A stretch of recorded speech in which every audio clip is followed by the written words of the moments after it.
Okay, so a few things to go over real quick before we jump back into the class on Horkheimer. So again, just to remind people, I have been recording all the lectures, which you can access here if you go to the course modules for the class. Here are Horkheimer. Obviously, I'll add the second recording after class. I also add the PowerPoint as well. So far, pretty much everyone has attended every class, I think. But if you do happen to miss a class, I know there was one student who I'm not even sure is here right now, but said she had to miss the first 2 weeks of class. So again, this is how you would access the recordings. Also, on the discussion section, I opened up again the last 2 weeks, the assignments on Lukács and Marx. Again, one student said that they were sick and was not able to complete the first 2 assignments. I did notice a couple other people missed the first 2 assignments as well. So I'm opening up again. I'll basically keep it open, I guess, until Monday. So if you did miss the first 2 assignments, you can turn it in now. But obviously going forward, all the assignments should be completed on a weekly basis. And that's pretty much that as far as announcements go. Like I said, I'm sure some more people will be joining shortly, but let me then switch over then to the PowerPoint again.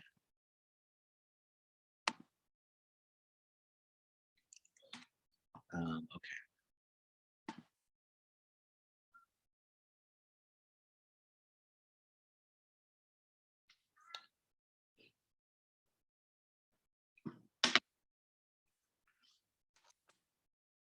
Bear with me, my computer's been running very slow for some reason today.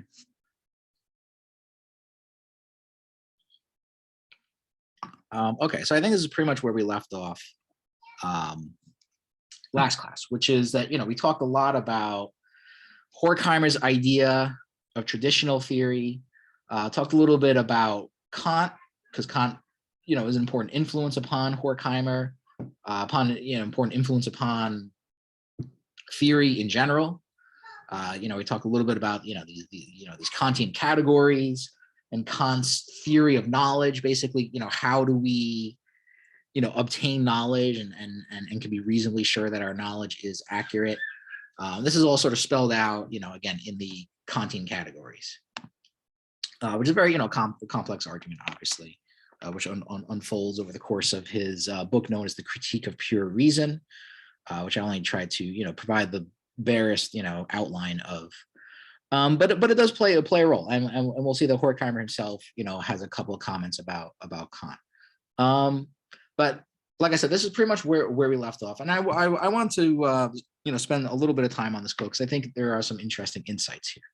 So again, Horkheimer is talking about how the world that we exist in, and this is of course a running theme, a recurring theme in the theorists that we've already encountered, but that the world that we live in, particularly the social world, is a product, of course, of human activity. It is not just this sort of alien entity that exists. It is not something that is just rigid and mechanical and unchanging, but something that is in fact a product of human activity. And if it is a product of human activity, it can be changed by human beings. I mean, that is sort of one of the core themes of critical theory. And it's really about, sort of overcoming this sense of alienation that the people have that makes them feel passive and feel, helpless and powerless, basically, in the face of, oftentimes, brutal, social world.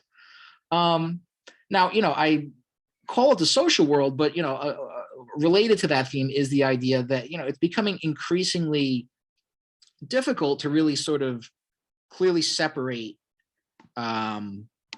society from nature.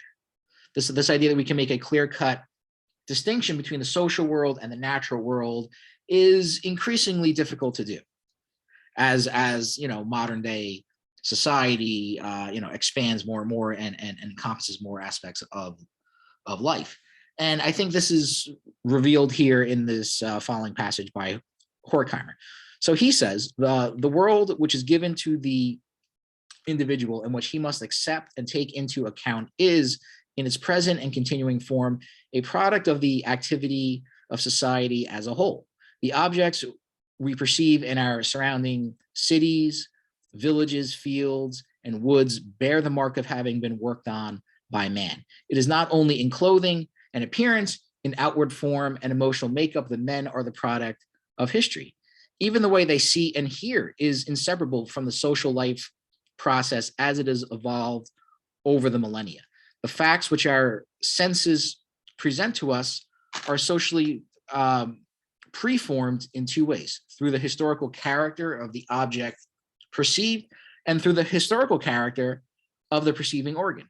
Both are not simply natural, they are shaped by human activity, and yet the individual perceives himself as receptive and passive in the act of perception. So he's saying a lot here, right? I mean, I'll deal with the second part first, but when he talks about how our senses themselves change and have evolved, as he says, he's talking about both, again, the objects that our senses perceive, which have obviously changed over the years from pre-electricity days to modern day technology. We see these objects all around us now. But he's also saying through the way in which the senses perceive things themselves. And that's kind of an interesting insight. And again, it does kind of go back to some of the things that Marx was saying, which is that, and this is a critical view, obviously, in that part of the dehumanization that people go through in a modern day capitalist society is that their senses themselves are actually degraded, or that they're sort of diminished in some way. And that is also could be understood in several ways. One, Marx talks, for example, about the musical ear from the unmusical ear, and an ear that's trained to understand music from a person who's not. And that could apply to art and various things like that. People are working constantly, so they don't have time to really develop those aspects of themselves. And frankly speaking, as a person who doesn't have a classical training in music or art or anything like that, I think that's certainly true.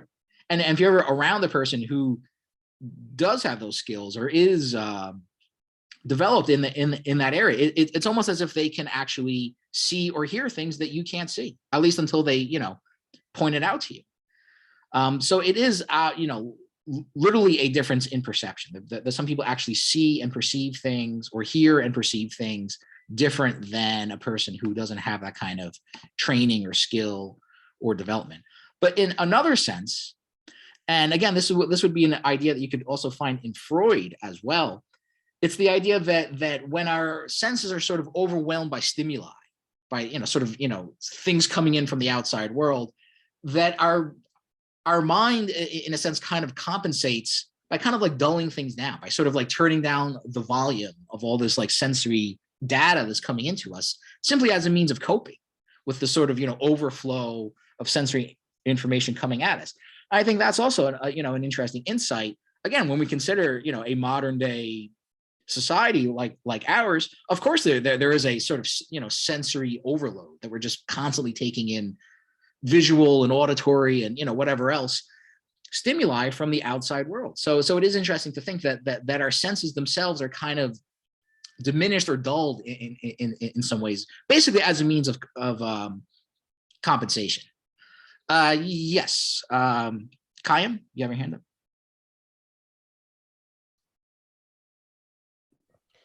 up. So I was just gonna say, I thought about this when you were talking, that actually, who's writing this paragraph? Horkheimer? Max Horkheimer. Okay. Well, following like the principles of dialectical materialism, I feel like it's kind of obvious to because like dialectics itself and like Hegelian philosophy, it focuses a lot about the self. It focuses a lot on the self. So like it's kind of you know, when all of these things are distracting you and taking away your time, and you're working and all of these things are taking away from finding out who you are, and that's like a core of like Hegelian philosophy. Sure. Um, yeah. Yeah, no, it's a, you know, a good point. It does come out of that. We'll talk a little bit more about, you know, Horkheimer's Hegelian influences. Hegel, and I do, you know, very much want to talk a little bit about Hegel today, because I know I've mentioned him a few times. Hegel is a big influence on Marx, big influence on Lukács, big influence on the Frankfurt School. But so far, I haven't really had a chance to talk about him that much actually in class. I did have a slide on Hegel, which I included in the PowerPoint on Marx, but you know, I didn't get a chance to talk about it in class. Marx does spend, you know, basically like the last section of his manuscripts, you know, basically talking about Hegel and critiquing Hegel. But yeah, it very much kind of comes out of that, you know, philosophical worldview.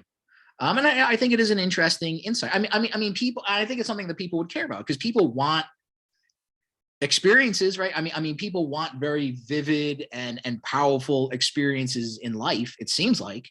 So if there are factors of in life, in social life, that are literally diminishing our capacity to experience things, I think that would be something that would concern people. And I think it's you know, there's an interesting sort of, you know, theory behind this. It does seem to make sense. Again, you know, not only in the fact that people just don't have the time to develop their aptitude for music or art or anything like that, but also just the fact that our minds literally compensate for the, you know, overload of stimuli by kind of like, you know, dulling things down a little bit, or almost like, you know, like turning down the volume on the outside world. Though not just, you know, dealing with hearing, but all the, you know, sensory input. But the other aspect is interesting too. The sort of the first part of this passage, where again he sort of talks about how this sort of, you know, dividing line that we make between society and nature is not that clear cut anymore. And it oftentimes, you know, it's kind of hard to sort of tell where one begins and the other ends. And I was thinking about this in reference to a documentary series I actually saw several years ago about the history of New York City. I think it was like a PBS thing. It's pretty old. I saw it like on, you know, like VHS back, you know, when they had VCRs and stuff. But there was at least, you know, one episode, I think it was like a 6, you know, episode thing or something like that. There was at least one episode that basically just dealt with the building of Central Park. I thought that was very interesting, and kind of maybe shed some light here, because I mean, I never knew anything about, you know, Central Park before this. I don't know if other people do, but you know, Central Park is a man-made thing. It's not literally that there was just this, you know, like park and they, you know, brought some landscapers in or something like that, put some, you know, park benches down. I mean, it was an enormous undertaking actually creating it. I would say, you know, as a feat of engineering, probably on the same level as something like, you know, building the Empire State Building or the Brooklyn Bridge or something like that. As of course, there are various skyscrapers and bridges throughout New York City. But I mean, it was an enormous activity that, you know, like I said, it was a feat of engineering marvel. And, you know, I wish I could remember more of the details about, you know, what they actually did. But everything, I think even like the dirt, the soil of the park was like, you know, brought in from the outside and things like that. And it was just this enormous undertaking on the part of these, you know, city engineers who built and designed the park. But of course, that would probably be lost on most people who just sort of see it as a sort of quasi natural environment and stuff, and probably not realize that the physical sort of landscape of the park is basically all socially constructed. And there's probably many examples of things like that as well. But when I read this passage from Horkheimer, it made me think of that. So I think that's an interesting thing as well. It's not just that we see the more, you know, visible signs of sort of, you know, social activity in, you know, buildings and then the various, you know, sort of urban and industrial infrastructure that makes up, you know, modern day cities and things like that, but also very much in the natural world, you know, the so-called natural world as well. Of course, also Not all of our interactions with nature are as positive as that, as something like, creating Central Park. But, we think of the enormous environmental damage that is done as a result of our, sprawling, urban societies, on a global level.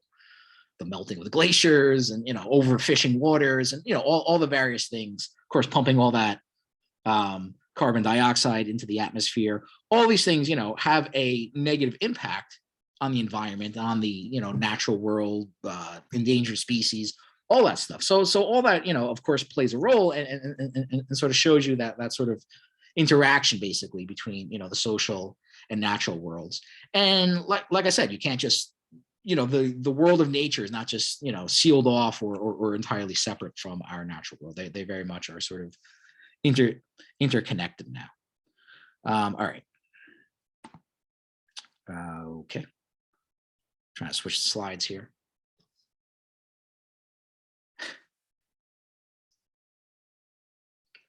Yeah, I don't know what's wrong with my computer today. Just sometimes it just seems to run very slowly.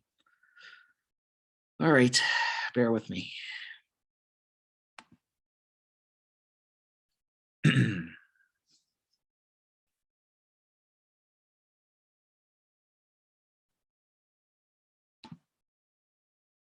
Okay, of course.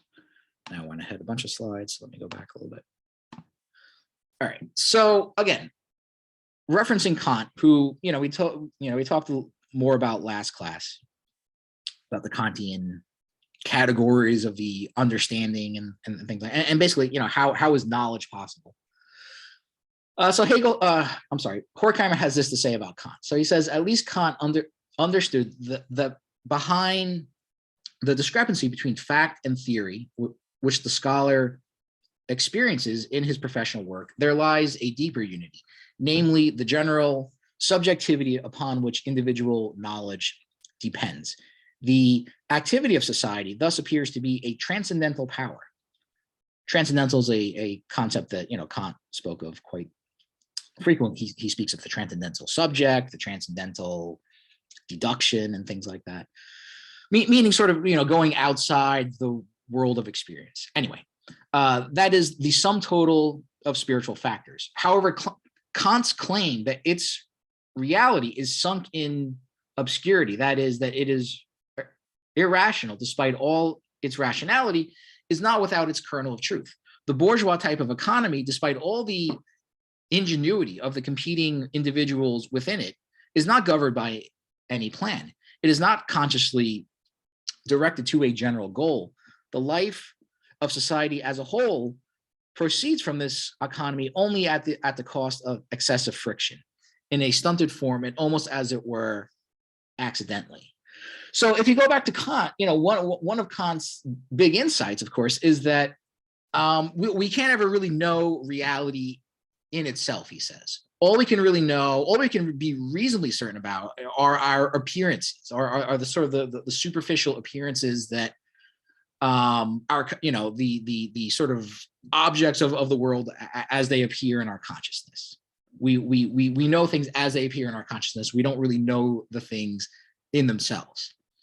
And what Horkheimer is saying here, I think, is quite interesting, is that he's relating Kant to the state of society as it was at his time and still is in large extent in our day as well, which is that Kant's sort of claim that we can't really know reality as it really is reflective of the fact that the world that Kant was living in and the world that we live in is becoming this sort of unknowable, sort of alien thing. It is becoming this sort of mysterious thing that we can't seem to understand or perceive. And he, explicitly relates it to the, the bourgeois type of economy, as he says. So Kant, by the way, and maybe I didn't mention this, but, Kant is writing, in the 1780s, late 18th century, basically.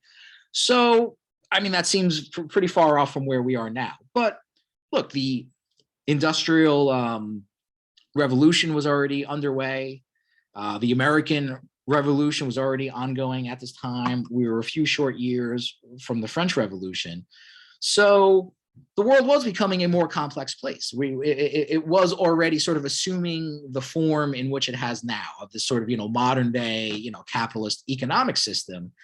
And so what Horkheimer is saying is that Kant's claim, even though it's not true, he rejects this idea that you can't know reality as it is, but that what Kant is saying is reflective of the fact that the world is becoming more complex, is becoming more unknowable, at least in a superficial way. So I think it's an interesting way of relating a philosophical idea to the social context in which it comes at.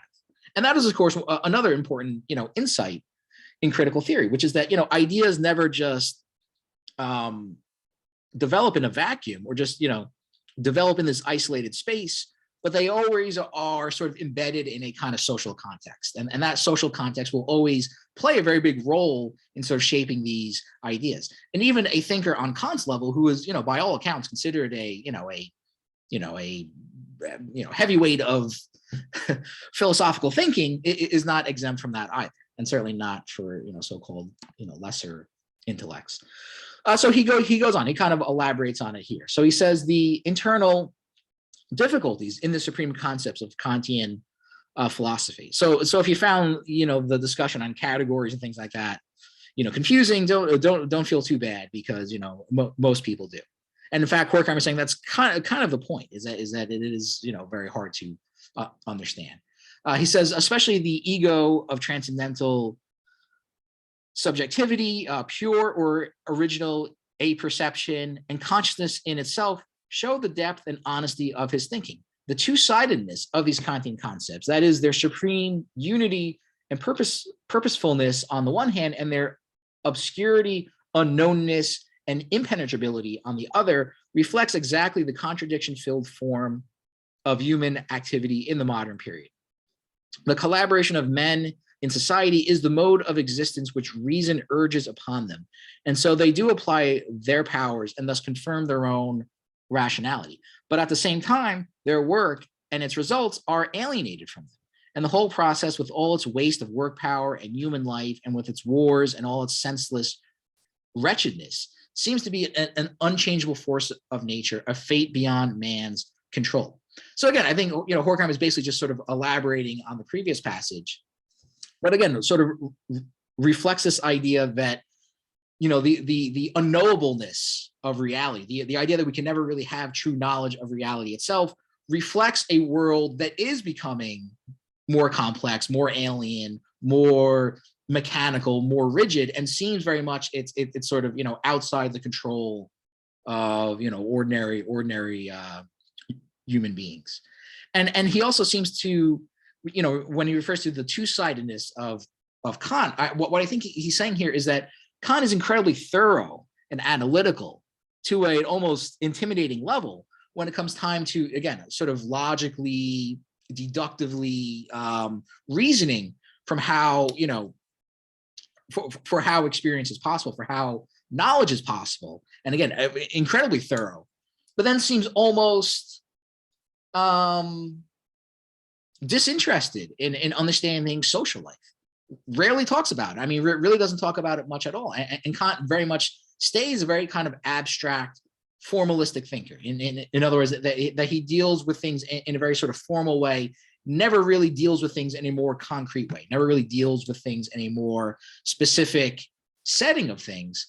And perhaps this also reflects Kant's bafflement, that he seems to be almost perplexed by how modern day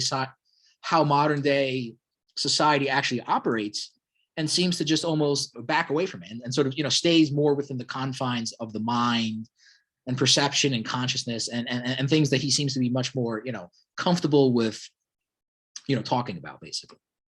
And like I said, as someone who approaches this, I'm not disinterested in understanding Kant's theory of knowledge. I certainly think it's important, but I find myself much more interested in the things that Kant doesn't seem to care that much about. I am much more interested in understanding how society operates and sort of the historical development of people and civilizations and things like that, and all the things which seem to be almost pushed to the margins in Kant's theory.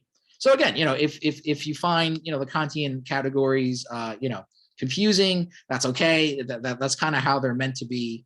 I mean, that's how most people kind of, experience that. There is something to be said for it also, but there are certainly, things that are lacking in Kant as well. And that's kind of really where, Hegel comes into play. So Hegel is a philosopher, roughly, a generation or two after Kant, who sort of sets out to deal with some of the, what he considers to be some of the still sort of lingering problems in Kantian philosophy, namely what he and various other people consider to be a sort of unresolved duality in Kantian thought. There's a duality between subject and object, or there's a duality between appearances, the things that we perceive, and reality itself. And Hegel takes the fairly ambitious step of trying to resolve that. He's not content to just sort of let this kind of duality linger on. And I think one of the reasons for it is that many people, even in Kant's day, argue that the Kantian philosophy leads to a kind of nihilism. And I think maybe the term nihilism was in fact first coined during the late 18th century to deal with this. The idea that, if we can't ever really speak about actual reality, and all we can really talk about is just our perceptions of things, well, what do our perceptions really count for? I mean, not all that much, not in the face of sort of, objective truth and reality. So the idea is that Kantian, if you sort of follow Kant, you're lead to this kind of nihilistic perspective where nothing is true, where you can't be certain of anything at all. All you can be certain about are your own perceptions, which are faulty at best, right? I mean, and highly distorted based on our various limitations in various ways. So is there a way that we can get a more sort of solid footing on knowledge and actually speak with some degree of certainty and confidence in, a kind of objective reality that we all share, and not just something that's perceived by us? So that was one of his motivations. The other, which I didn't really talk about too much, is what is known as Kant's moral philosophy. So Kant, by the way, since we're talking about a critical theory, Kant's major works are known as the three critiques, right? The critique of pure reason, which he deals with knowledge, again, kind of what we've been talking about up until now. But then you have his moral philosophy, right, which is known as the critique of practical reason. Practical meaning that, we're now concerned with, supposedly, with real life and how people actually interact with each other. Although that being said, I think there are a lot of problems with Kant in that area. And the third critique is known as the critique of judgment, which actually deals with art and standards of beauty and how we consider certain things to be beautiful or not, or have artistic value. We'll sort of leave that one to the side for now. Maybe we'll revisit it later on when we talk more about mass culture and stuff. But the critique of pure reason, the critique of practical reason, very important works. So there's a duality in Kant's theory of knowledge, right? We're sort of left with this idea that we can't ever really know the world in and of itself, that all we can ever know are, perceptions of things, which I think do, bring with it all, a lot of problems with it. Does kind of, create this problem of nihilism.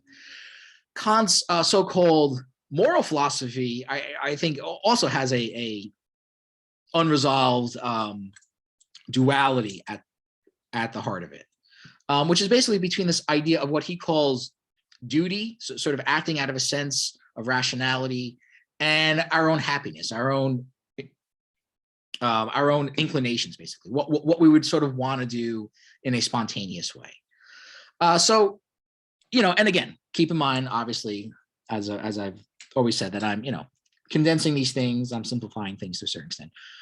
But in Kant's, moral philosophy, he argues that we are only free when we are motivated by a rational sense of duty and obligation, and not by our own inclinations. Again, our sense of happiness, our desires, again, the things that we would more or less spontaneously want to do. And so, what can you say about that? Well, first of all, I mean, it is an important concept or, theory in political philosophy. So Kant's critique of pure reason, if you are a political science student, I would say it's probably not essential reading or required reading. You probably should read it. It's probably important, but it's probably not, it's more for a more general, like philosophy class or like something like that. But Kant's moral philosophy is, essential reading if you are a political science student, if you are a student of political philosophy, because, the notion of freedom is really at the center of it. Kant really asks a very important question, which is, what does it mean to be free? How do we know if we're free, basically? And so Kant says that, we have the freedom to choose. We have the freedom to choose between being rational and being irrational, which at least is a step forward from more, conservative people who would think that people are not capable of being rational, that human beings are, little better than, beasts or some sort of subhuman creature that sort of needs strong authority to kind of tell it what to do. Kant does at least think that, everyone has the capacity to be, or at least most people have the capacity to be rational, and that we have essentially the freedom to choose between rationality and irrationality. But he argues that we're only really free in a true sense when we act out of a sense of duty, when we do what is right because we know it is the right thing to do, not because it makes us happy. So, that's a very problematic idea, though, right? I mean, essentially what Kant is saying is that we are only free when we repress ourselves, when we sort of hold back or submerge what we would actually want to be doing in a more or less spontaneous way and act out of a sense of what we believe to be the correct thing to do. That is kind of an odd notion of freedom, I think, or at least one that seems to conflict with our modern day sensibilities about things. Yes, Alexandra, you have your hand up? I was wondering, where does Kant think morals come from? Because he keeps talking about how there is a moral way, but isn't a lot of people figure out what exactly comes from? You're breaking up a little bit, but I think what you said is where does Kant think morals come from? Is that correct? Yeah, sorry. No, it's okay. Well, again, basically he thinks that it's sort of, again, like his theory of knowledge, it sort of comes out of this sort of rational deductive process. We could sort of rationally figure out what's the right thing to do, based upon, like I said, like a logical process where you figure out, well, what would be something that's right to do in all circumstances, and if everyone were to follow it. The idea of something being universal plays a very big part in this philosophy. Something can be said to be morally correct if it would be sort of applicable in all circumstances, like, don't murder people, or something like that, and would basically more or less apply to everybody. And again, he argues that these things can be sort of derived from reason itself, that you don't have to rely upon society's customs or norms or anything like that, that there are kind of sort of universal moral laws that you can more or less, rationally figure out. So I think that's more or less, where these things come from. It basically comes from our sort of rational process of figuring things out, with a few, conditions attached to it. Like I said, the idea that it's a universal law is one of the big ones there. And again, I mean, so what's the opposite idea? So Kant would say that, well, we're only sort of guided by our desires, that we are, a slave to our passions. And this is an idea that you see, really running throughout history. I mean, you find it in Plato and Socrates and the ancient Greeks as well, that when we only sort of, let our impulses guide us, that we are in fact not free, that we are sort of being controlled by passions, as it were, or sort of being controlled by something external, something that's sort of like pushing us to do these things. And I suppose there is something, to be said for that as well. I mean, I think, can we be a slave to our passions or a slave to our impulses? I guess we can, right? At least under certain circumstances. Certainly people, you meet people that, or know about people that have, problems, controlling certain, appetites or impulses that they may have. So I think there's something to that. And I think that's very much what Kant has in mind. But for me, and I think, Horkheimer would probably feel the same way, this idea that we're free when we repress what we actually want to do and act out of a sense of rational obligation that kind of exists outside of us seems not really free. I mean, it seems to be almost like the opposite of freedom.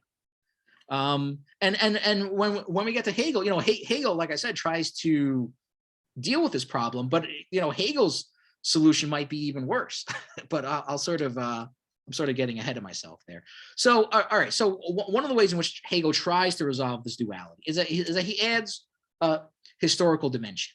So for Kant, everything is again very formal, very abstract. Cavemen and modern day people more or less perceive reality in the same way. And Kant would argue that, again, moral laws and moral obligations also have a kind of, universal, unchanging aspect to it. But Hegel's saying, well, no, these things do actually kind of change over time. And if we're sort of at that point now, if we're at something similar to what Kant is talking about, it's only because we've gone through this sort of long historical evolution of things. So again, dealing with the first duality, right? Hegel says, the world may have been unknowable, certainly at an earlier stage of human, human development, but through the process of historical development, through the development of science and things like that, we are in fact coming to a greater knowledge of the world, that we can in fact know the world in itself, not just a somewhat superficial appearance of things. But there's also a philosophical aspect to that as well, which I'll get to in a moment. Likewise, also in terms of morality, Hegel also believed that what we want to do in a spontaneous way is sort of harmonizing with what is right to do in a rational sense, so that we don't have to act as if there is a gap between these two things, that it is possible to get to a point where the right thing to do is also what we want to do in a spontaneous way, and also through a sort of historical process. Hegel would argue that we're sort of getting to that point. So we don't have to repress ourselves, he would say, but we can sort of get to a point where we can sort of learn to be rational and learn to spontaneously want to do what is rational. So he says. But like I said, as I'm sort of hinting at, I think there's some problematic aspects to that. But in this idea of, again, going back to this idea that we can sort of know the world as it actually is, Hegel argues, and this is sort of the most ambitious and maybe hard to follow aspect of his thinking. Hegel argues that there is no real difference between subject and object, that the subjectivity, our consciousness, and the objective world, including the other people that make up the world, the people that we experience as subjects, are really both aspects of the same thing. And he calls this spirit, or in German it would be Geist. And Geist, I think, as I've already mentioned before, has multiple meanings in German. It means something like spirit, what we would consider to be spirit, this kind of how do you even define it? A non-materialistic sense of something other, that exists outside of the material world. But spirit also means mind, or Geist also means mind. It also means consciousness. So he's saying essentially that the objective world, not just our actual individual minds, but that the objective world that we inhabit is essentially a product of consciousness. That in fact the material world is actually really consciousness. That's a very hard to follow idea. I suppose it helps a little bit if you understand that Hegel was kind of a religious thinker, and so I think maybe that makes you may not accept that idea, but it may make it at least a little easier to understand where Hegel is coming from. That essentially what he's talking about is that the world is essentially the consciousness of God, essentially, that has become physical. And so because these things are the same, because they're both aspects of what he calls spirit, then we can sort of bridge the gap between the two. That the objective world doesn't have to be something that's permanently unknowable and alien to us, but since it is in fact part of the same aspect of where of our minds, that they're both essentially aspects of what he calls spirit, that we can in fact come to a knowledge of these things, and in fact realize that there is sort of like an underlying identity between these things, as well as between other people as well, and sort of like the highest aspect of Hegel's thought, what he called, the highest knowledge, or what he calls absolute knowledge, is realizing it, is realizing that people are essentially the same, that we're not that different, that we don't have to have this antagonistic relationship between each other, and that the underlying sameness between people, their underlying identity between people, is sort of more important than the differences between people, whether you're a man or woman, black or white, old or young, different religions, ethnicities, et cetera, that all those distinctions between people are somewhat superficial, and that actually there is more things that unite us than divide us. And it does kind of have, if this sounds somewhat familiar at all, it does, to me at least, have a lot of the hallmarks of this kind of like new age philosophy and stuff that kind of says a lot of the same things, that we're all connected and we're all part of the same thing and stuff like that. I mean, Hegel does in his own way seem to subscribe to that point of view as well. But again, that's sort of his approach for sort of dealing with sort of these dualistic aspects of Kantian thought. And if I could switch my slide, I'll move on to the next one. Of course, it's running slow again. It means it's time to take a sip of water. All right. I guess I'll just click it a bunch of times until it moves like five slides ahead, and then I'll go back.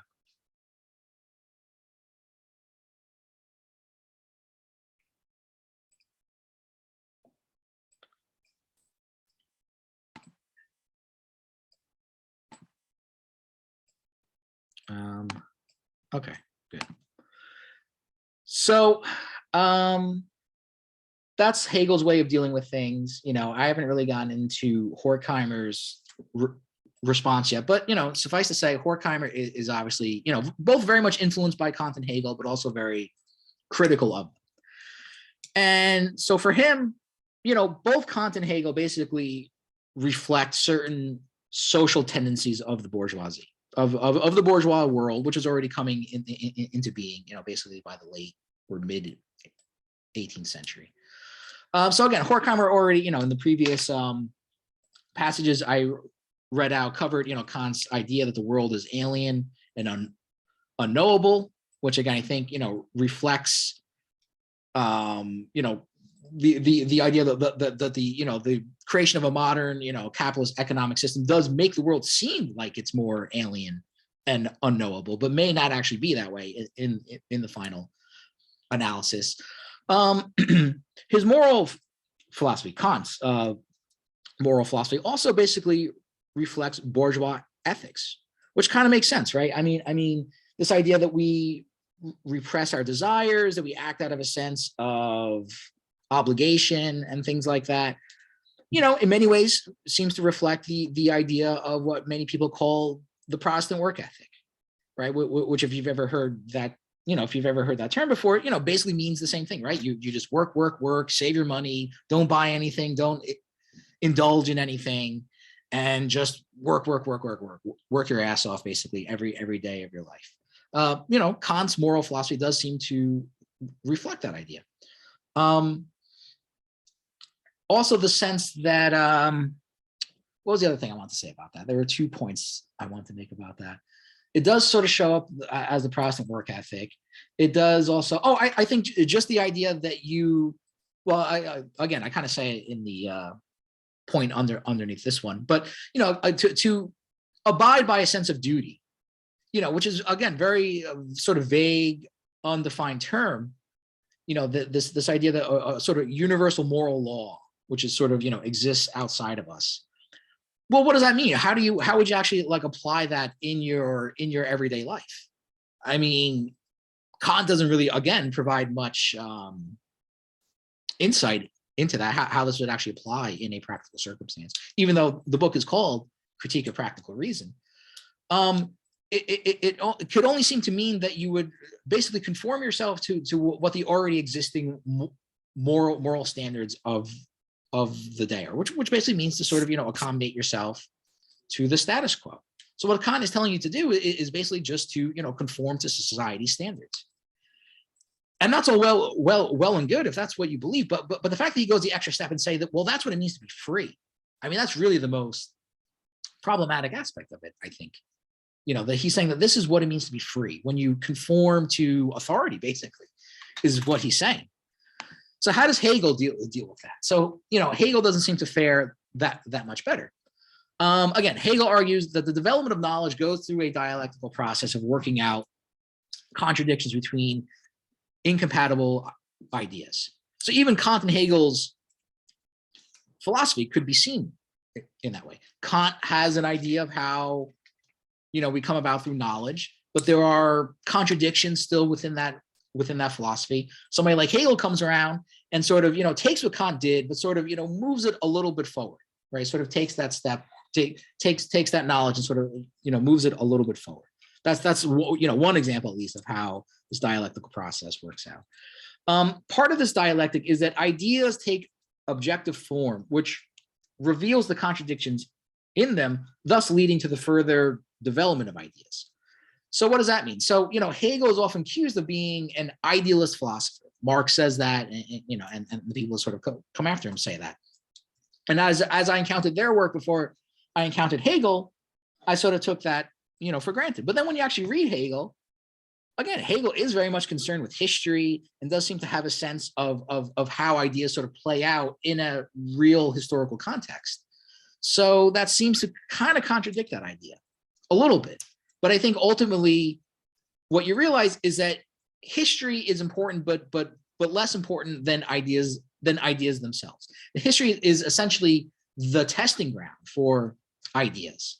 And it's through historical change that we sort of realize what ideas are good and what ideas are bad.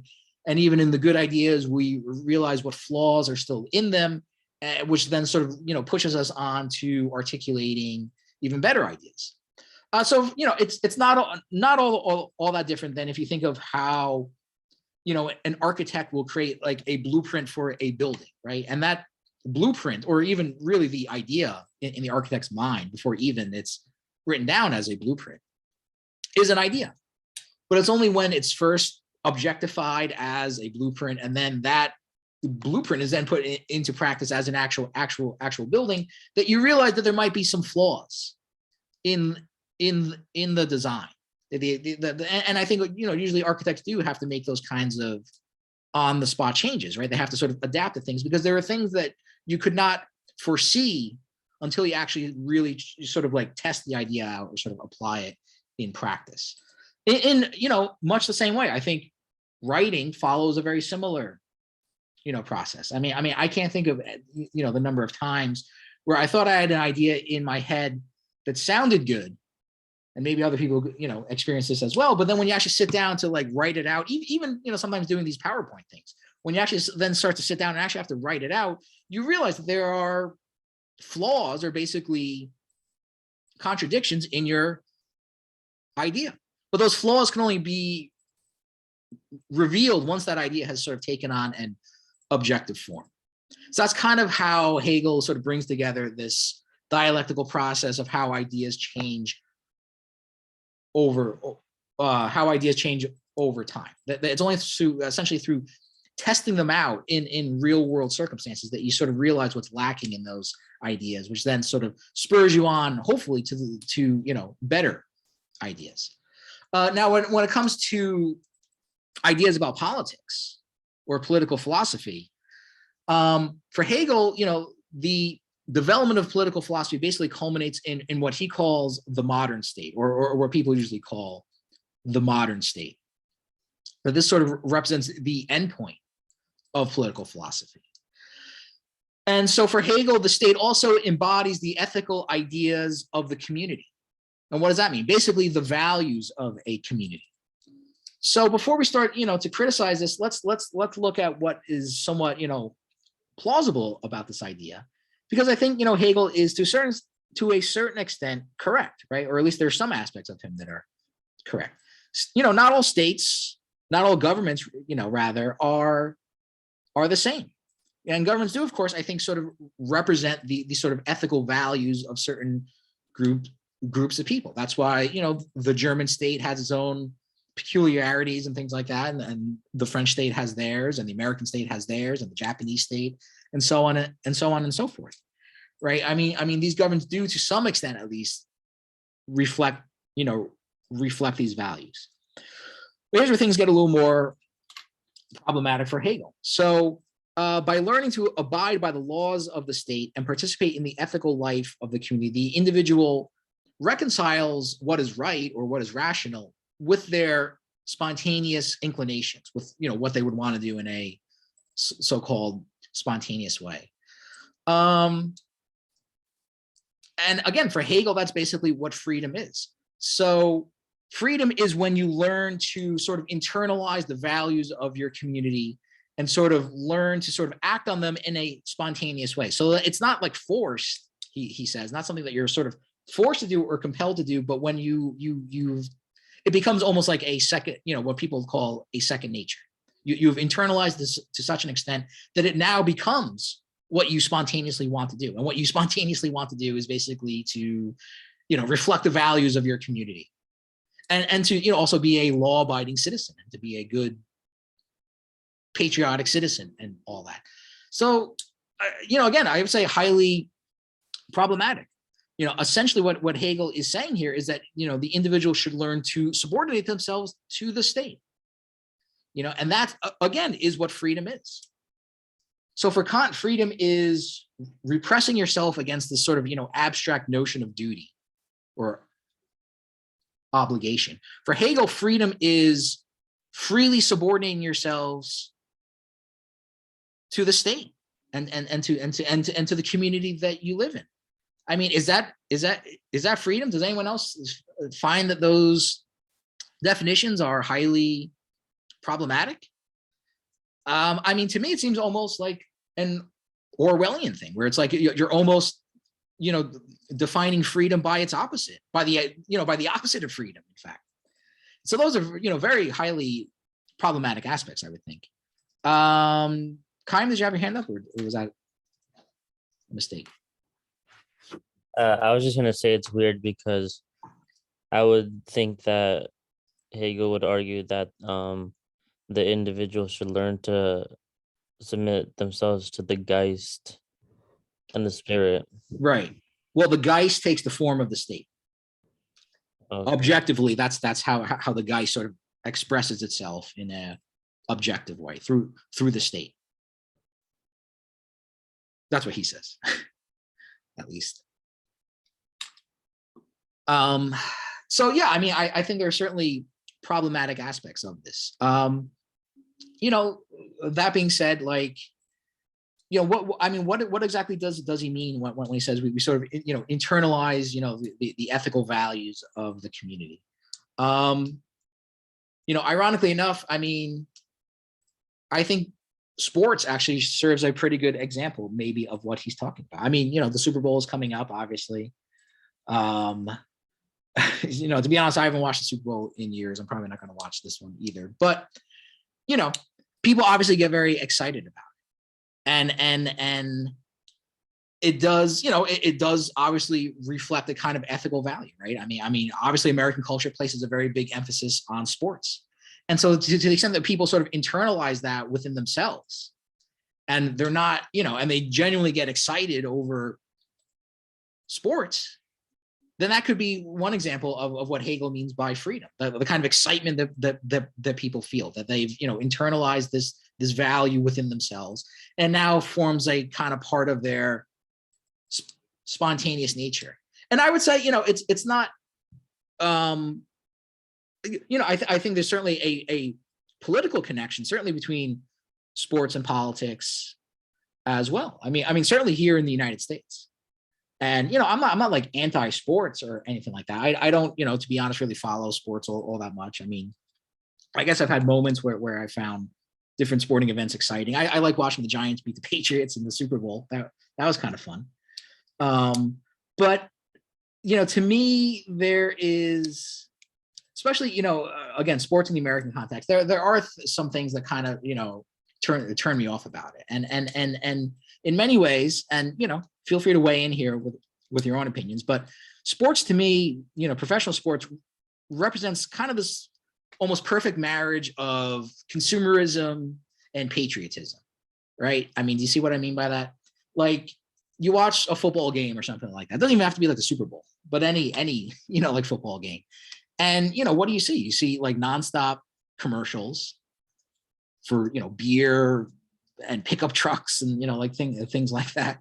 And then you see a very strong display of patriotism as well, particularly since 9/11. And of course that has become itself politicized in another sense with people kneeling for like the national anthem and things like that. But I think I'm pretty sure that they always did things like that with the national anthem for every sporting event, I think.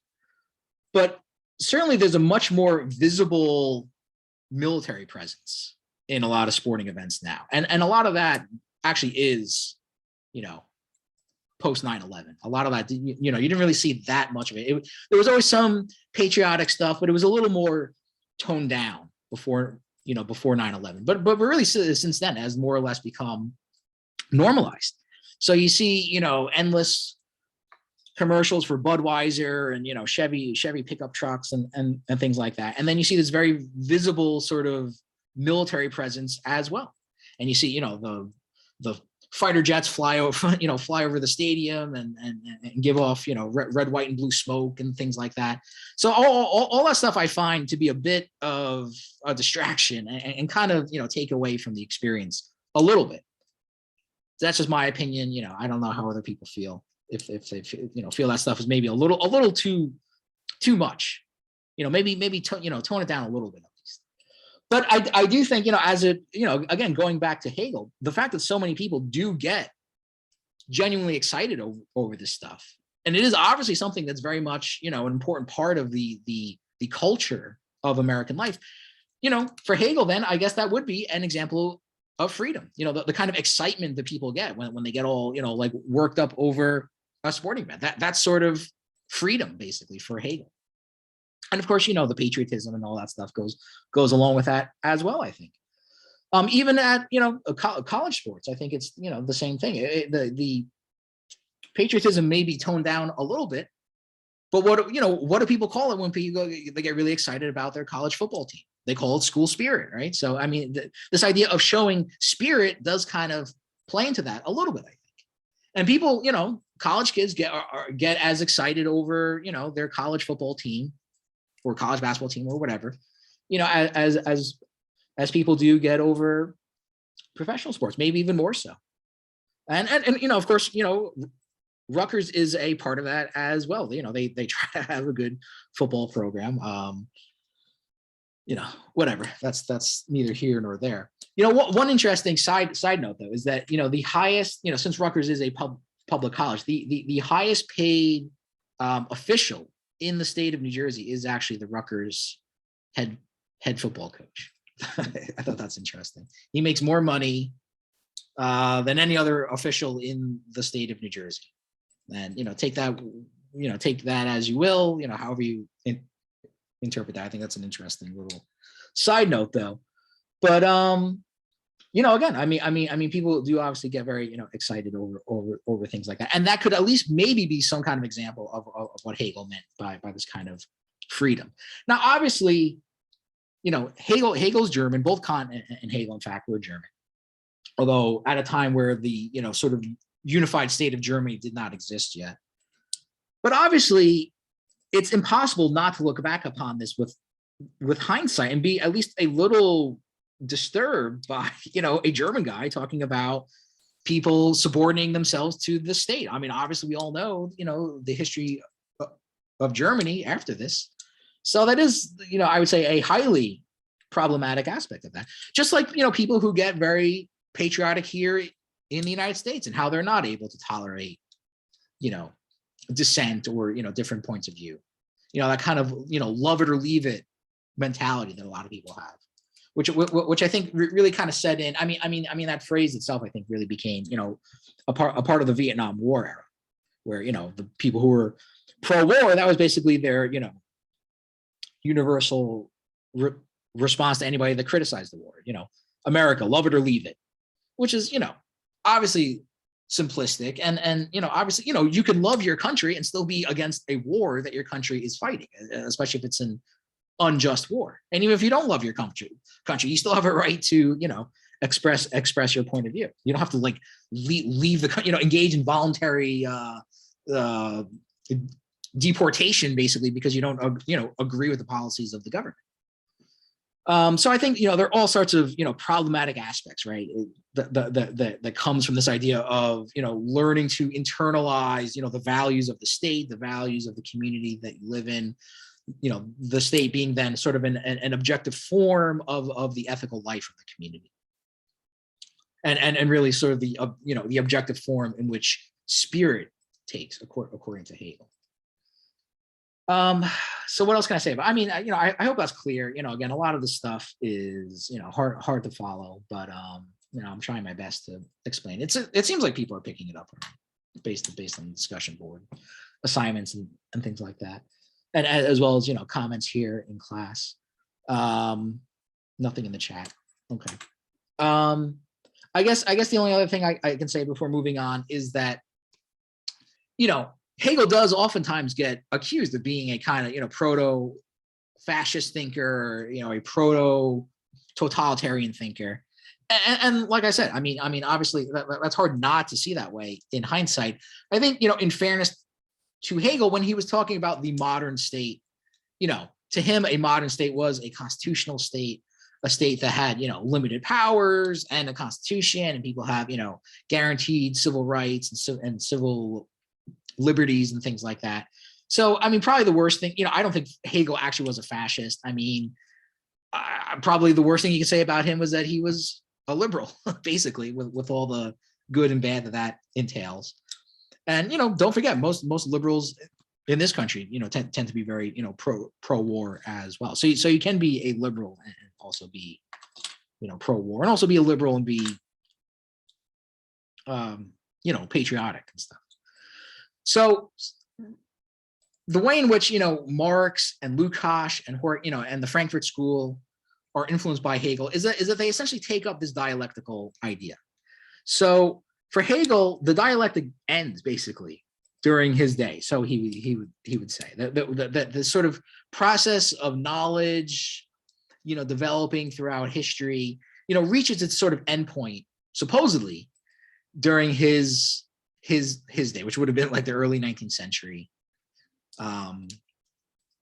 Germany or German states.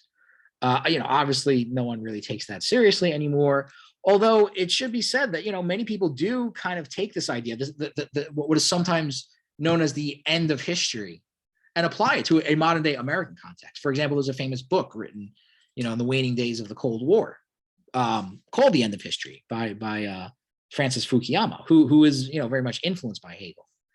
And so, while, it's no one would take it seriously that we've reached the final point of development during Hegel's day, a lot of people probably do think that idea when they think about, the American system of democracy and capitalism and things like that. That is sort of like the end point. That is like the highest point of, historical development that people can reach. I'm not saying it's true, of course, but I could see that a lot of people probably think that way. So that kind of maybe gives you a sense of what people like Hegel may have thought in his day as well. I mean, so just sort of applying that to that, kind of context. But what if the dialectic keeps going, right? So what if this idea of sort of, bringing together incompatible things, bringing out the contradictions within things keeps going, and it doesn't end prematurely, let's say, but it keeps going. And so the modern day state, the constitutional state, is subjected to the same type of criticism, that you realize that there are contradictions even within this political form. And so you then, push on to an even, higher form, not just within, the political state, but within the economic system that the state sort of grows up around, which obviously would be capitalism. And of course, Marx basically subjects Hegel to the dialectic, right? And saying that, well, no, there are actually still contradictions within Hegel's own philosophy. And so we got to keep sort of pushing forward and sort of keep, not abandoning what came before, but sort of building on what we have, building on the partial truths that are contained within this, but sort of, moving on to a greater truth, basically. And so for Marx, this becomes, sort of turning the idealist dialectic of Hegel, a dialectic of ideas, into a materialist dialectic, a interaction between social forces, right, which sort of brings out the contradictions within these various social orders and social institutions and stuff. One more thing is that to talk a little bit about the historical context of their day. Of course, you have to talk a little bit about the French Revolution as well. And both Kant and Hegel were very much impacted by it. Kant was writing a little bit before the French Revolution, like I said, but some of his later writings do date from after that. But the stuff that we looked at basically, or talked about, is basically just a few years before. In fact, Hegel is writing basically after the French Revolution. And so for Hegel, the revolution basically represented the Enlightenment ideas of freedom and equality. Again, ideas taking shape in an objective way in the revolution, and in the course of events of the revolution, and revealing the contradictions in these ideas. That the ideas of freedom and equality are important, but there's also flaws within them, or at least the way in which those ideas were defined, that they were too abstract and didn't sort of take into account the sort of concrete circumstances that people lived in. However, Hegel is progressive in the sense that unlike many people, he sees that the revolution represented a step forward. Yes, there were excesses. Yes, there were things that went wrong, but the movement behind it itself was a good movement and should be continued. You don't go backwards. You don't abandon this project altogether, which is kind of what happened, right? I mean, after the revolution ends, after the fall of Napoleon, although you could argue that the rise of Napoleon really marked the end of the revolution, but after Napoleon falls from power, I mean, they did kind of do that. They did in fact try to put the king back on the throne, not the same king. He was had the unfortunate end with the guillotine, but a different king, from that same line. It didn't last very long. It lasted several years, but obviously it was a short-term thing. But this idea that you sort of take what you're given and sort of you don't go backwards, but you go forwards. You try to take whatever kind of partial truths were contained in these ideas and sort of move it forward. I would say in much the same way you could take a similar view towards socialism, right? I mean, socialism, at least some version of it has been attempted to be put into practice in Russia, obviously, and elsewhere. Although some socialists were always critical, of the Soviet Union from the very earliest days. But it represented, for the first time really in history, taking these ideas, at least on a large scale. Maybe there are, local smaller examples of this, prior to the Russian Revolution as well. But on a large scale, and sort of putting these ideas into practice, yeah, there were things obviously that went wrong. There were contradictions within these ideas that could only really be revealed once you've sort of put them into practice. But the idea is that you don't go backwards. You don't react to this thing or sort of throw the project out altogether. You sort of build upon that. You sort of build upon what they got right, and they did get some things right. People don't like to say that, but there were some things that they got right. There were a lot of things that they got wrong. but you build on what they got right and you try to, move things forward. One of the obvious things would be is that, we've never really seen, socialism tried in an already economically developed country, right? Socialism has only really been tried in very economically underdeveloped countries. And that, kind of goes against what, Marx had said, which is kind of an important point that, people tend to gloss over a lot. But so, maybe that would be one way of trying to improve upon what's already been tried, before. So, Hegel is a very complex thinker and, has a lot to offer, obviously, in many ways. But again, let me go back to Horkheimer. So, Horkheimer, again, sort of, inherits this view of let's take the dialectic, but let's, keep pushing it onward. We're going to continue.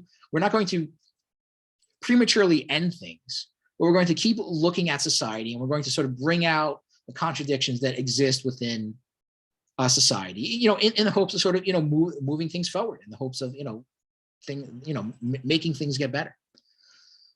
So he sort of then kind of elaborates a little bit, around these pages, around 207, 206 is where he really starts to, talk more about the idea of critical theory. Whereas again, in the previous passages, he was more talking about traditional theory,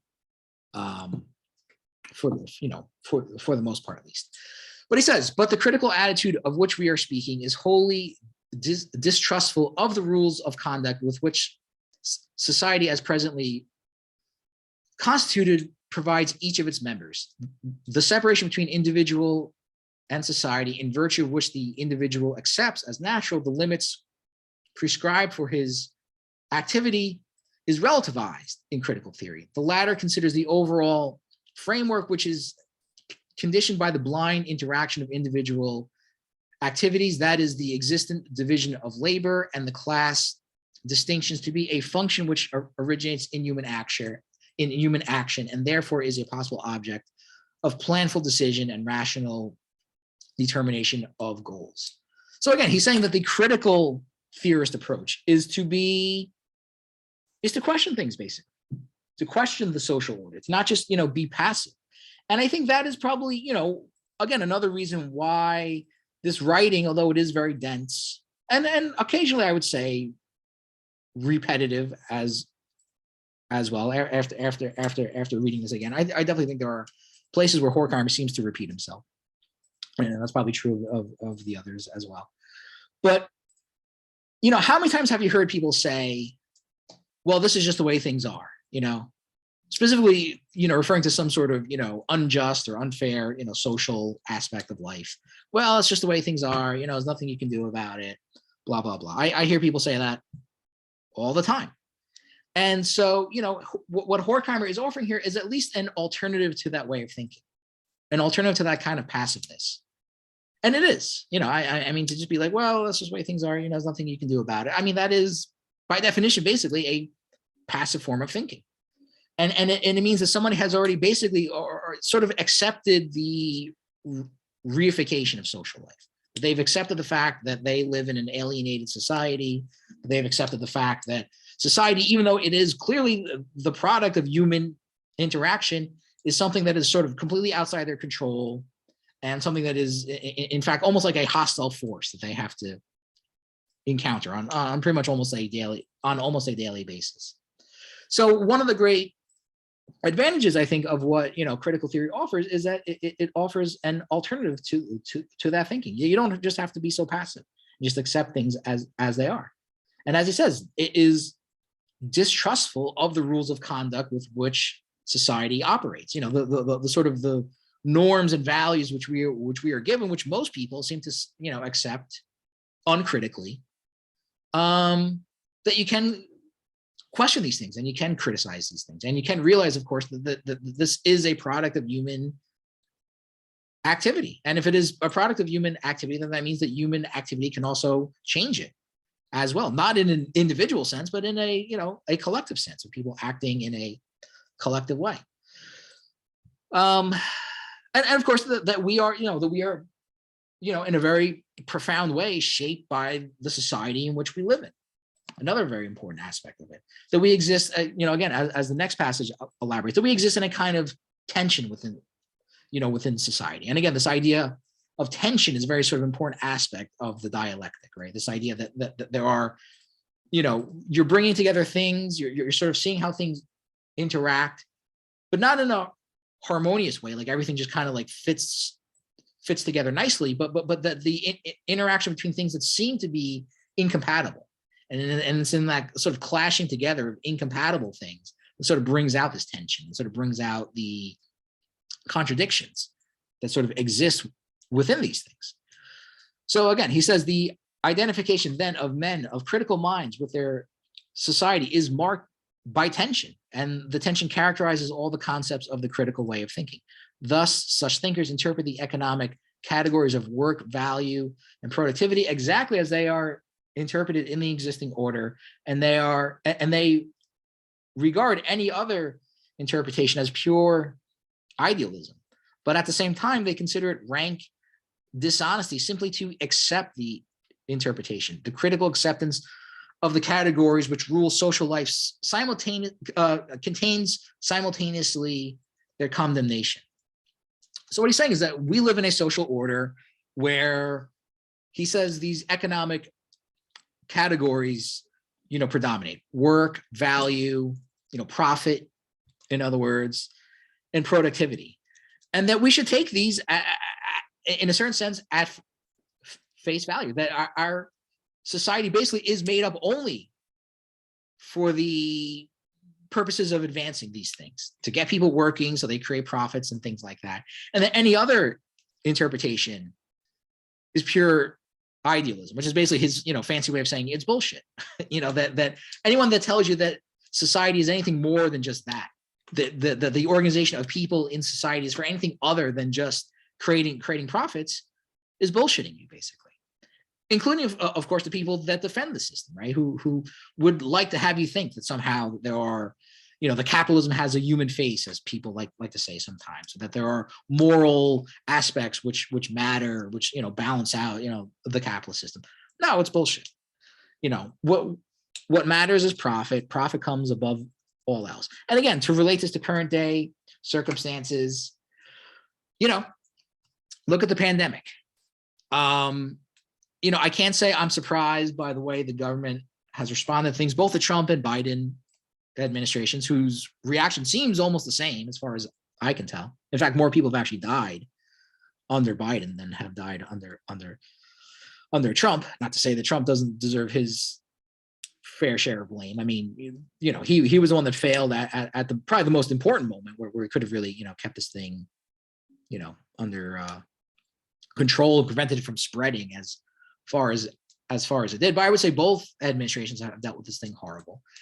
And, I can't say I'm surprised by that, but, if anyone had any doubt that we live in a society where profit matters more than people's lives, I mean, this should put this to rest. I mean, clearly all the actions of the government throughout the very, beginning of this thing have been dictated first and foremost by, how this is going to impact business. How is this going to impact, the profitability of business and of finance, which doesn't even create anything, but just profits off of, other people's activity. I mean, Trump himself even said it, right, in that interview he gave with the reporter Bob Woodward, right? That the reason why he didn't want to raise alarms about COVID when it first happened is that he didn't want to panic the market, as he said. And I think it's, quite clear that everything from the, inadequate measures to contain this thing, the premature opening up, the, not really doing much to help people who are, other than big business, basically, financially. I mean, all has the markings basically of a social, and political system, which is completely subordinate to the interest of profit. So that's what he means, that, we sort of take these things as they are. We don't have any idealist notions attached to it, but we can also criticize that. The fact that we live in a society where profit matters above all else gives us the same reason to criticize things, because it's horrible living in a society where your life matters less than profits, where, powerful people are completely willing to sacrifice you and your family's lives just in order so that they can, continue to extract wealth, and people who are already, fantastically wealthy anyway, want even more wealth. And, if 1 million people die from COVID, then, so be it, basically. And of course, as usual, we're out of time, and I didn't get through all the slides I want to talk about, but that's okay. Like I said, I'll post it on Canvas after this. Does anyone have any questions for me about anything? Okay, so that's all then. Take care, everyone, and I'll see you next week.